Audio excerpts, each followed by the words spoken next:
cieux nouveaux et terre nouvelle, où la justice habitera. La lettre de Saint-Pierre, deuxième lettre de Saint-Pierre, chapitre 3, verset 13. Catastrophe écologique ou parousie d'un monde juste? Point d'interrogation. Jean Bosco Matan, Boulemba, Université catholique du Congo. L'unité littéraire 2 Pierre 3, 1 à 16 est sans aucun doute l'unique dans le Nouveau Testament qui parle de la fin du cosmos d'une manière très accablante et violente. L'auteur y parle de l'avènement du jour de Dieu, où les cieux enflammés se dissoudront et les éléments embrasés se fondront avec grand fracas, et ainsi arriveront des cieux nouveaux et une terre nouvelle, où la justice habitera. L'audition de ce texte peut facilement créer des sentiments de démobilisation aux dépens de la protection de la nature. Nous nous sommes ainsi intéressés à savoir si le texte enseigne l'annihilation totale du cosmos ou ce dernier disparaît à jamais, laissant la place à un autre univers créé ex nihilo. Ou s'il parle d'une simple transformation du même univers, où celui-ci est seulement purifié des injustices et de ceux qui les commettent. Nous allons procéder en 3 étapes. D'abord, une présentation très succincte de la position de quelques spécialistes, puis l'analyse exégético-littéraire de la péricope, et enfin la présentation du message théologique de la péricope ainsi que de son interpellation en vue d'une possible contextualisation à la situation contemporaine. Première partie. 1. À l'écoute de quelques interprètes. Au parcours évidemment pas exhaustif de la littérature au sujet de cette péricope, nous nous sommes rendus compte qu'il y a 2 camps opposés. Pour les uns, le texte parle de la destruction totale de l'univers. C'est le cas de J. Chêne et Lucier, J. Frey et Adams.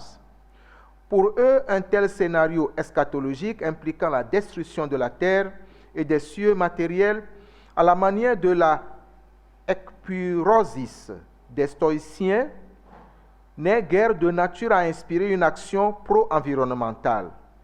Pour les autres, le texte rassure plutôt sur l'avènement un jour des cieux nouveaux et d'une terre nouvelle comme résultat de la purification de l'ancien monde. C'est le cas de Thied et Winters. Pour eux, il n'y a absolument rien de commun entre la ekpyrosis stoïcienne et le concept pétrinien de la conflagration cosmique. Grâce à des textes de la littérature intertestamentaire, où l'on trouve aussi des textes parlant des cataclysmes de la fin des temps, 1 Enoch 102.1, et au recours à d'autres écrits du Nouveau Testament, il trouve que le texte parle plutôt de la destruction seulement des hommes impies et même pas de toute l'humanité. Bockham paraît être à cheval entre les 2 positions. Il est à la fois pour la destruction matérielle du monde, à la parousie, et pour sa transformation par le feu de Dieu pour que les impies disparaissent. Appliquant l'analyse exégético-littéraire du texte, nous avons cherché à identifier le problème central de l'unité et à découvrir comment l'auteur a structuré le développement de ce dernier pour communiquer son message. 2. Analyse exégético-littéraire de la péricope. 2.1. Délimitation, organisation interne et sens de 2 Pierre 3, 1 à 12. Au-delà de plusieurs structures proposées, nous trouvons que 2 Pierre peut être divisé en 2 grandes parties. Première partie, 1, chapitre 1, verset 3 au chapitre 2, verset 22, et deuxième partie, chapitre 3 du verset 1, verset 16. La deuxième partie qui fait l'objet de notre étude est le lieu où l'auteur présente un cas concret de l'enseignement erroné propagé par des faux docteurs qu'il a dénoncé dans la première partie. Il s'agit de leur raillerie à propos de la parousie du Seigneur. L'auteur développe cette thématique en 3 moments.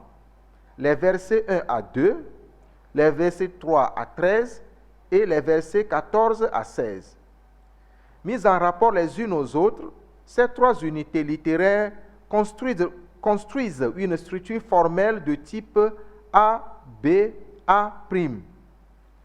Dans les parties extrêmes, A et A', l'emploi des vocabulaires qui relèvent de mêmes champs lexicaux montre que l'auteur encadre son point principal par la volonté d'exhorter ses auditeurs à tenir à l'enseignement traditionnel leur transmis non seulement oralement, mais aussi par écrit, par des chefs historiquement marquants de leur communauté en vue du salut.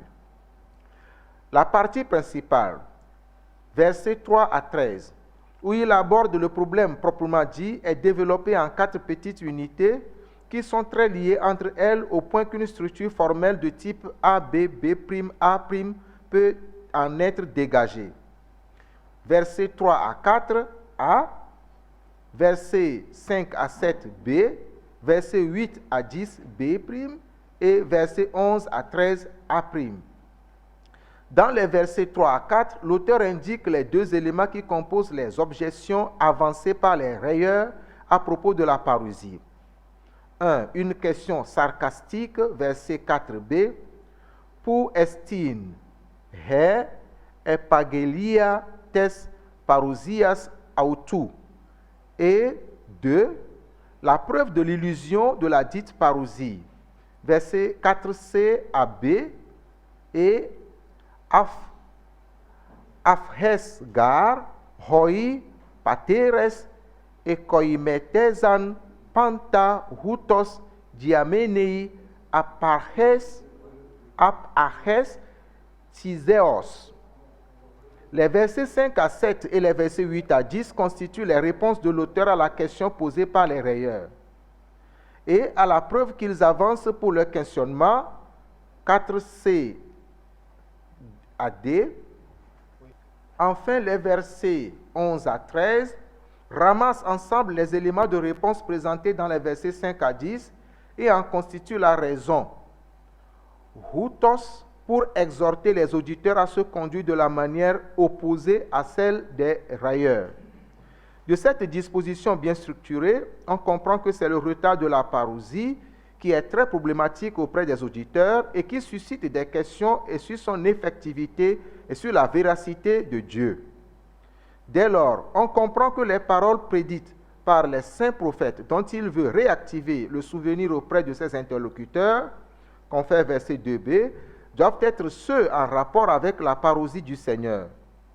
De même, le commandement du Seigneur que les fondateurs de leur communauté ont enseigné et dont il veut leur réactiver la mémoire, qu'on fait verset 2c, ne peut être aussi que celui en rapport avec la parousie du Seigneur. Je me suis ainsi concentré de manière particulière sur cette partie centrale en procédant à l'analyse sémantique de quelques termes. 2.2. Analyse sémantique de quelques termes de l'exposé. 2.2.1. De la perniciosité des pointes des railleurs.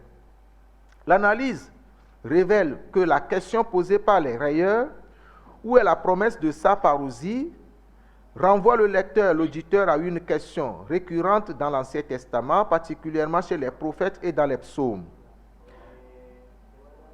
Dans l'Ancien Testament, elle est souvent formulée en termes de « Où est-il ton Dieu ?» et est effectivement posée par les impies railleurs de Dieu, les païens, les non-yavistes, mais reportée par le fidèle de Adonai, qui est persécuté et maltraité à cause de sa foi ou est souffrant atrocement. En le reportant, celui-ci exprime sa plainte du fait que le Seigneur semble ne pas lui rendre justice, ou du moins se brille par son absence ou son silence en n'intervenant pas immédiatement.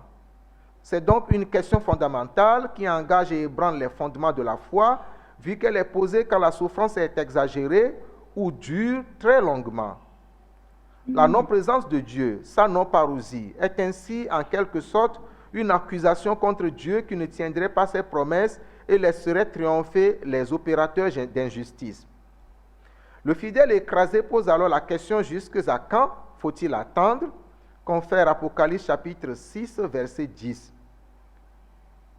N'intervenant pas aussitôt, Dieu est traité en fait comme un menteur et un incapable à venger les siens. C'est la vérité même de Dieu qui est remise en question. Le retard de la parousie suscite le doute sur la promesse faite par Dieu, c'est-à-dire sur la parole par laquelle il s'était engagé en faveur de ses élus.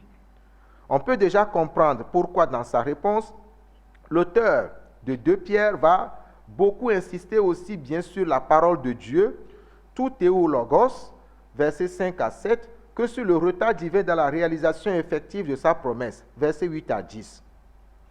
2. De l'inconsistance des objections des railleurs. L'auteur commence par s'attaquer à l'argument déployé par les railleurs pour appuyer leur question fondamentale, versets 4c à d, et affirme d'entrée de jeu que leur argument est fruit d'une ignorance, lantanei autus. Aussi révèle-t-il ce qu'ils ignorent, à savoir l'existence depuis la création du monde de 3 cosmos. Celui d'il y a longtemps, ekpalai, celui d'à présent, nun, et celui de la fin qui sera kainos. Ils mettent en même temps un parallélisme entre la constitution et la fin des 2 premiers cosmos. Avec les adverbes temporels, ekpalai, du verset 5, tote, du verset 6 et nun du verset 7, l'auteur introduit une distinction d'ordre chronologique importante pour son argumentation entre l'univers d'antan et l'univers actuel. Car en disant que celui d'antan a été détruit par le cataclysme diluvien, l'argument des moqueurs sur la permanence, la stabilité, l'immutabilité de tout depuis la création relève seulement de leur ignorance. Cela étant, au niveau de l'interprétation, la mise en relief de la destruction du premier monde par l'eau jette aussi des lumières sur ce que sera la destruction du monde d'à présent par le feu. En effet, en quoi a consisté la destruction du premier monde par le déluge? Est-ce que la dite destruction était une destruction totale de l'univers créé? Non. Tout auditeur de l'histoire du déluge sait d'abord que le déluge avait eu lieu quand Dieu avait vu que la méchanceté de l'homme se multipliait sur la terre, que son cœur n'était porté qu'à concevoir le mal, confère Genèse chapitre 6, versets 5 à 6. Ensuite, il sait qu'il y a Noé et certaines créatures qui avaient été épargnées. De même, il sait qu'après les 40 jours de submergement d'eau, c'est sur une terre ferme que se posa le bateau de Noé. Le déluge a donc correspondu, selon Genèse chapitre 7, versets 22 à 23, confère chapitre 6, verset 7, seulement à exterminer de la surface de la terre ferme tous les êtres qui respiraient l'air par une haleine de vie, hommes, bestiaux, petites bêtes et les oiseaux du ciel. C'est sur la terre purifiée qu'habita Noé ainsi que les épargnés du déluge après leur bénédiction par Dieu, confère Genèse 9. Et c'est cet univers qui constitue le cosmos d'à présent, fruit de cet assainissement de la terre, mais où la réalité historique montre que des impies continuent à accomplir leur forfait, au point qu'un autre jour est nécessaire où Dieu doit trancher une fois pour toutes. Que peut alors signifier sa désintégration par le feu en ce jour-là? 2.3. L'embrasement du monde présent à la fin des temps. Notons d'abord que l'auteur lui-même a circonscrit le périmètre de l'interprétation de sa pensée. Il s'agit de paroles dites d'avance par les saints prophètes, confère verset 2.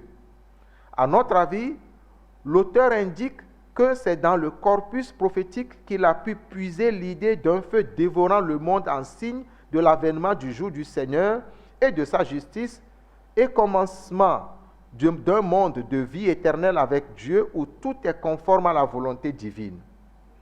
Chez nombreux prophètes, en effet, le jour du Seigneur est le jour de la justice de Dieu, dont l'aboutissement est l'éradication du mal et des ennemis de Dieu de la surface de la terre.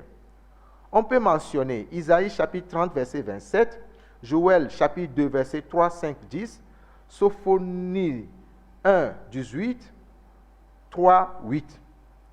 Dans cet est, le feu y est très dominant comme instrument du jugement divin.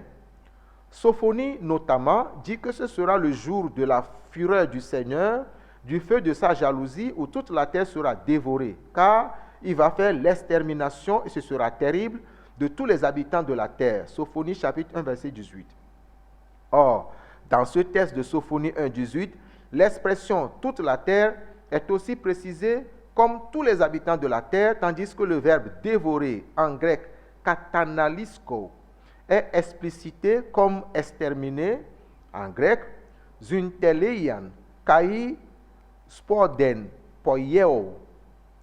Dévorer toute la terre par le feu est donc égal à exterminer tous les habitants de la dite terre à cause de leur manque de conversion.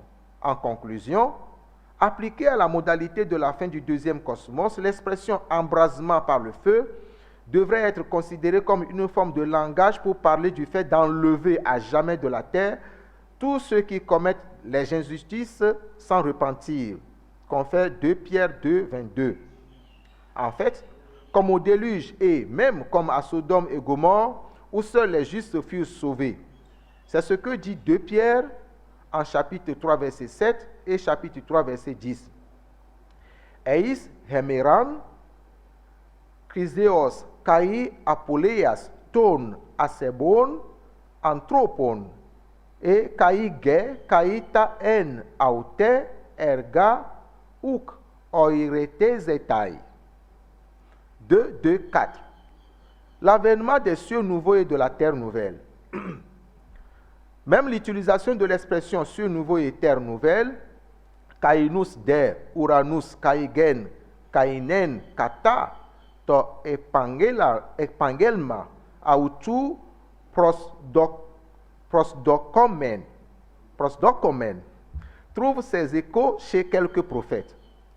L'auditeur se sent redirigé vers une parole dite autrefois par Isaïe. Chez ce prophète, en effet, l'expression « ho uranos kainos kai he ge kaine » est utilisée 2 fois, en 65, 17 et en 66, 22. À voir le contexte de ces deux occurrences, le prophète annonce que Dieu se réjouit d'un ciel nouveau et d'une nouvelle terre, qui abritera une Jérusalem sans larmes, 65, 19, et où la vie des gens sera allongée et bénie sans être amenée à une fin catastrophique, 65, 20. Par surcroît, tous les ennemis de Dieu seront totalement détruits quand cette parole se réalisera, 65, 12. On le voit, il ne s'agit pas d'un autre monde physique, mais d'un monde autre, fruit de la transformation, d'un monde purifié de tout mal et de toute injustice, Malachie 3, 13 à 21. Ce n'est pas sa substance physique qui est détruite, mais certains de ses éléments et des œuvres qui s'y accomplissent, notamment la corruption et les injustices. 2, 2, 5. L'attente et la pratique d'une vie de sainteté par les chrétiens. Entre-temps, l'auteur insiste sur le fait que ce jour-là n'est pas encore là. Excès, verset 9. Aussi introduit-il, grâce à la citation du psaume 90 au 89, verset 4, l'idée de la patience de Dieu.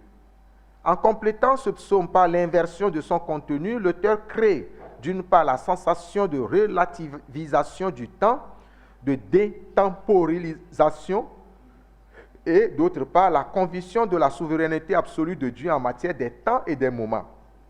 Il rejoint par là une idée ferme, caractéristique de l'apocalyptique juive, où Dieu n'agit qu'au moment opportun, kairos, à ses yeux. Il n'y a donc pas de retard auprès de Dieu. Il prend tout son temps pour que tous parviennent à la conversion, car il ne veut pas la perdition de quelques-uns. Makrotunei eis humas, mais boulomenos tinas apolestai, alla pantas eis metanoian horezai.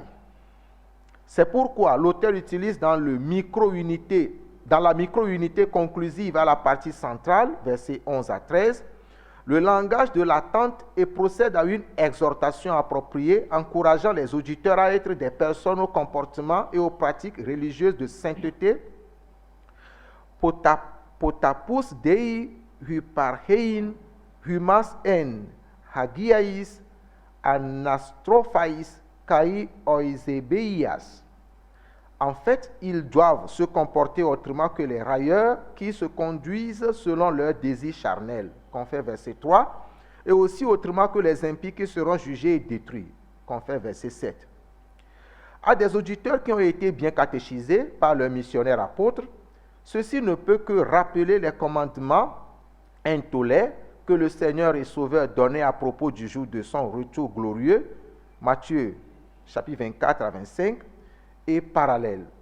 Celui-ci a toujours ordonné à ses disciples à être plus vigilants que jamais, à ne pas se laisser égarer par des trompeurs, à intensifier l'attente grâce à un comportement digne, à travailler en laissant fructifier les talents reçus plutôt que vivre dans l'oisiveté, et à ne pas se préoccuper du moment de l'accomplissement de la parousie en question, même s'il y a des effondrements soudains.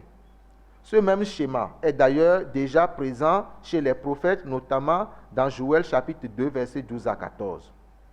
3. Théologie de l'écologie eschatologique de 2 Pierre 3, 1 à 16 et piste pour sa contextualisation.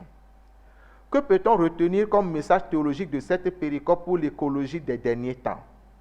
À la suite de l'analyse ci-dessus, on pourrait retenir qu'il n'est pas question ici de la destruction physique de l'univers actuel pour céder place à un autre univers physique assemblé de rien. On est plutôt en présence d'un exposé présentant comme certain l'avènement d'une purification de toute la terre des œuvres de médiocrité pour qu'arrive un monde de justice, de paix et de fraternité. Et c'est Dieu qui accomplira cela, confère Isaïe 60, versets 15 à 22. Étant un langage parabolique, l'effondrement avec fracas des éléments de ce monde ne doit ainsi pas faire peur aux chrétiens comme le disait déjà le Seigneur et Sauveur Jésus à propos des tremblements de terre et des guerres entre nations.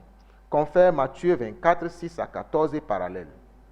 Seul un comportement de conversion, en hagiaïs, anastrophaïs, et d'une pratique religieuse pure, kai oisebeias, de chacun peut hâter la parousie de la fraternité universelle et de la solidarité en diminuant le nombre de ceux qui seront brûlés. Comment exploiter un tel discours pour les préoccupations écologiques d'aujourd'hui? On ne devrait pas forcer outre mesure un texte qui dit peu sur la question. Toutefois, les exhortations des versets 11 à 13 et les versets 14 à 16 constituent une porte par laquelle on pourrait entrer pour prendre conscience des responsabilités de chaque chrétien devant l'avènement d'un monde de justice et de paix.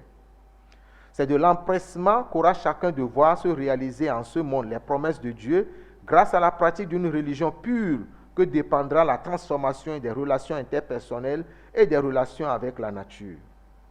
De la sorte, toute nonchalance vis-à-vis de la détérioration de ces relations pourrait conduire à des catastrophes physiques de l'univers, préjudiciables pour la justice et la paix, et dont les conséquences seront toujours l'éloignement de l'avènement des cieux nouveaux et d'une terre nouvelle. Dieu prend patience pour que les hommes parviennent à la conversion et hâte la parousie de son jour.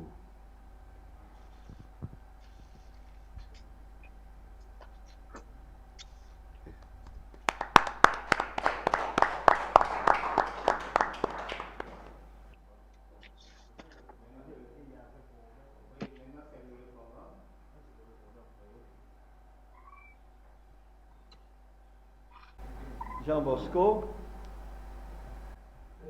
Je vous écoute. The other mic.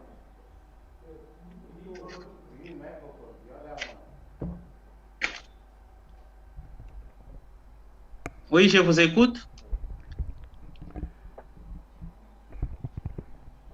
Jean Bosco, merci beaucoup pour cet article, pour cette conférence qui est très convaincante.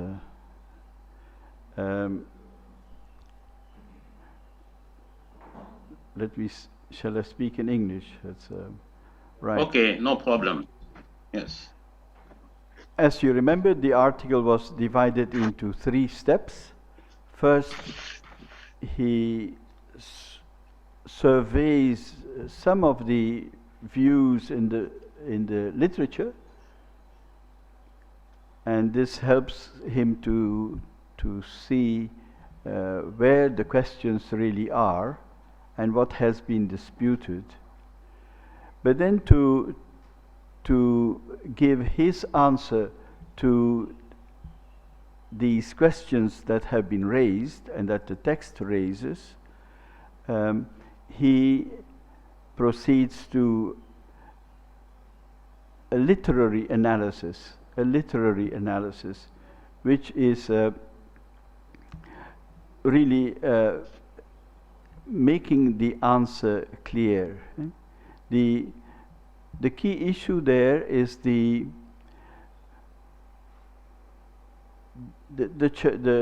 believers are mocked, or some of them are mocking, saying, how can there be a parousia? How can the world has remained as it is from the beginning? But he points out that the author here points out, no, if you look carefully at the biblical texts, if you remember what has happened in the past, the world has already undergone changes, quite radical changes, in the flood. Because of people's sinfulness, God responded. God did respond, and he responded by means of water. And now, if you read the scriptures carefully, you will see that the prophets announce another cleansing of the world, this time by means of fire. And so I will not enter into all the details of the literary analysis, but as you have seen on the screen, it is very detailed and really very convincing. The questions which I have have more to do with the description. What is the outcome of this purification of the earth by means of fire? And definitely it has to do with the cleansing of the earth, the cleansing of all wickedness, all injustice from the earth. That is certainly the key issue. But we can still ask this question about what about the earth? And this is a bit more difficult to define, and I think the author is not quite clear there, or I think he stresses too easily that the earth will be new but the same. Well, that's a bit difficult. It will be new but the same. And it's true that the Lord is not going to destroy the earth and then start from scratch. Well, that would mean that even human beings would be wiped out. So definitely the earth is not, the creation is not wiped out, and there is simply a new creation from scratch. We can agree with that. But still, we have to, there are some issues that are being raised there about this final salvation, And so there are, in the history of early Christianity, there have been various ways of imagining it.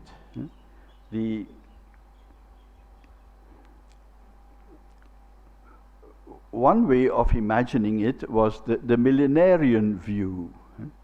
So I would ask if the earth is the same, only cleansed from evil, is this interpretation similar to the millenarian view, where the people come back to life as they have been before? So the issue there, the crucial issue is that of the resurrection.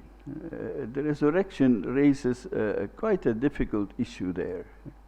So in the early church, there were people who thought of the resurrection, at least in the time of the millennium, as a return to life, and we would be back to how it should be on the earth as it is now. There are other views that have been developed in the early church, like I think we looked at Romans 8, where we have this text that flesh and blood cannot inherit the kingdom. So what is this kingdom that does not consist of flesh and blood? So these are issues to be considered. Or if you look at the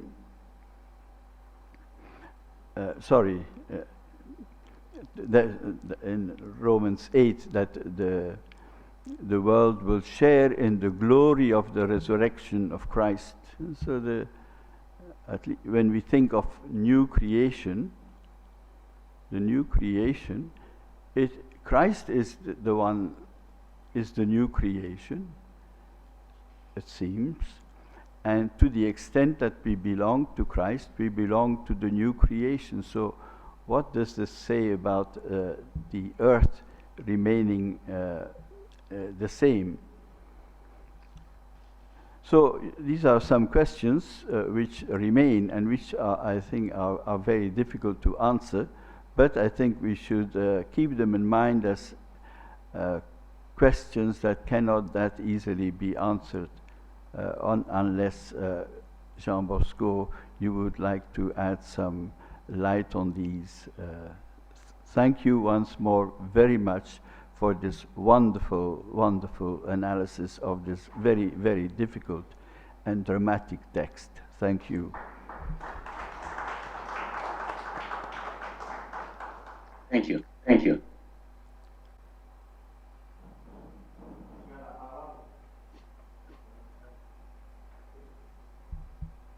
C'est à moi la parole.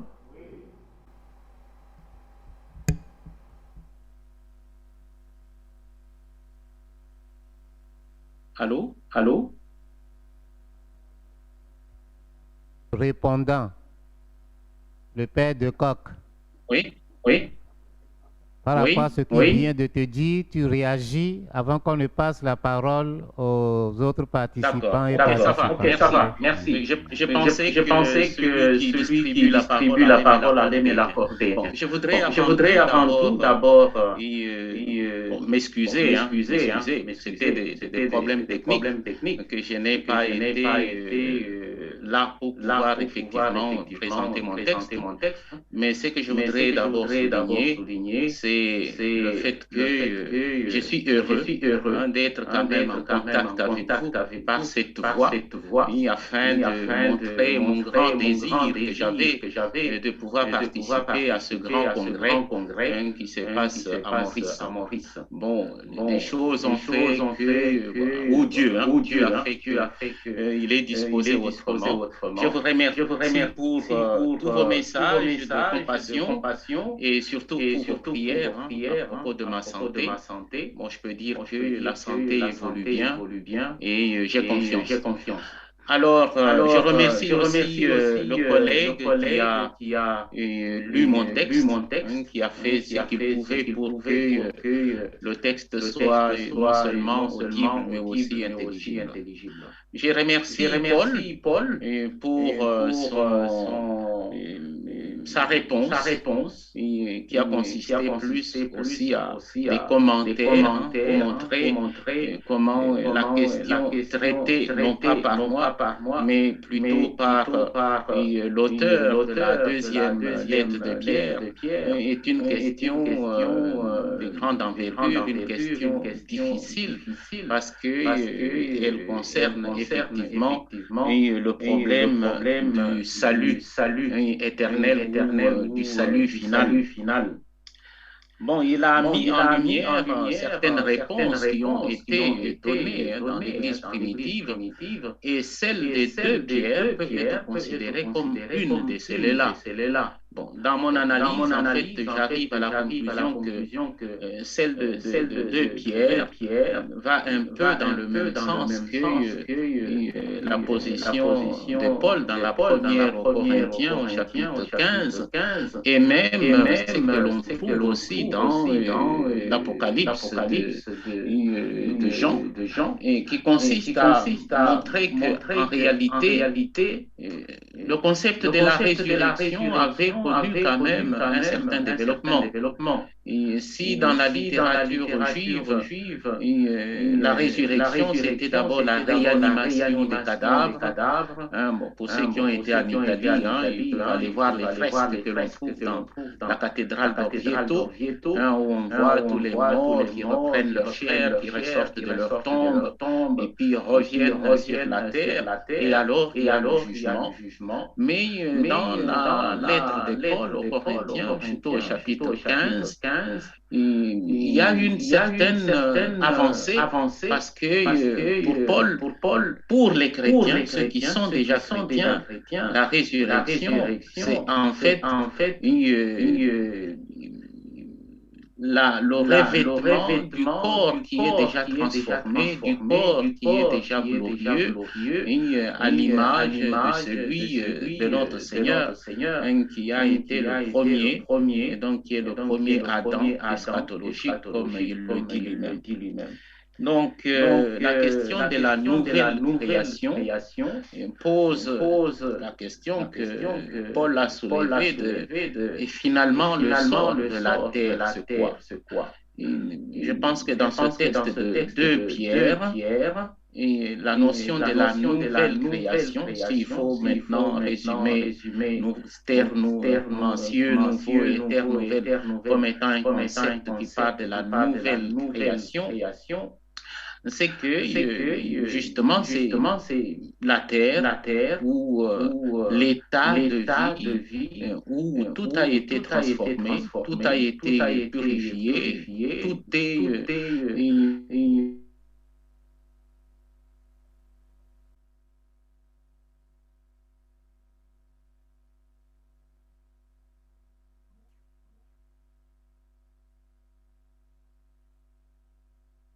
Alors, c'est Jean Boisseau qui vient d'appeler et dit, est-ce que vous m'avez entendu sa réponse? J'ai dit oui.